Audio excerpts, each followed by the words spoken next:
Ever since the world between worlds became a thing a few years back in Season 4 of Rebels, it certainly has added quite a bit of complexity to what can be made possible in the Star Wars universe. While there is a solid amount of popularity surrounding concepts like string theory and the multiverse as depicted in the MCU, the Star Wars universe adheres to a different set of rules. So in this video, I'm going to help clear the air on how all this stuff works within the Star Wars universe, while also digging into how all of it relates to the concept of time travel in particular. So if you'd like to nerd out on stuff like this, then strap yourselves in. Now, an example that actually does a great job of illustrating how all this works, albeit from Legends, comes from one of my favorite stories about Mace Windu from the 13th issue of the Star Wars Tales comic titled The Secret of Tet-Ami, where here Mace ends up traveling to a distant planet called Carthus under the direction of the Jedi Council, and the purpose of his mission was to return this green orb to a temple located on the planet, which just so happened to be in the process of being excavated as he arrives. And as he sneaks into the temple and dispatches some droids in classic Mace Windu fashion,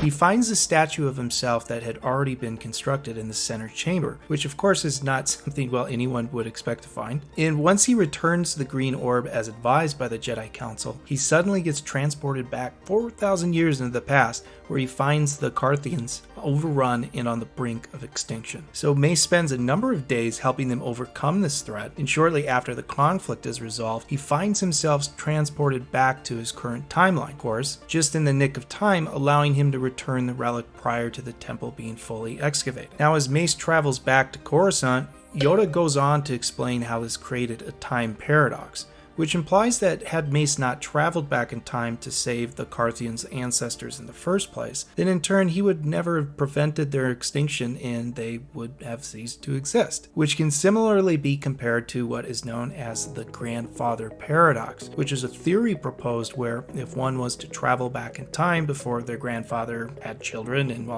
kills them, then in turn it would make their own birth impossible. No different than what would have happened to Marty McFly if he ditched his dad and followed through with hooking up with his mom. Marty? Why are you so nervous?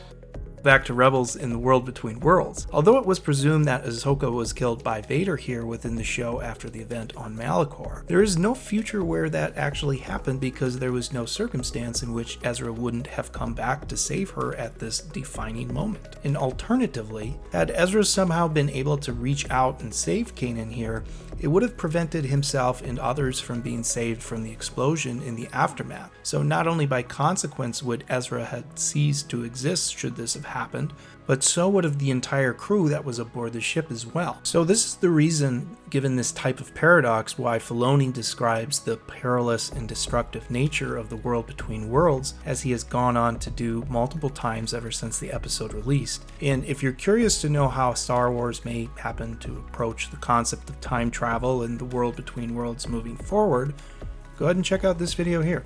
Otherwise, if you enjoyed the content, be sure to leave a like and subscribe for future Star Wars videos. This has been Mike, and thanks for watching. Peace.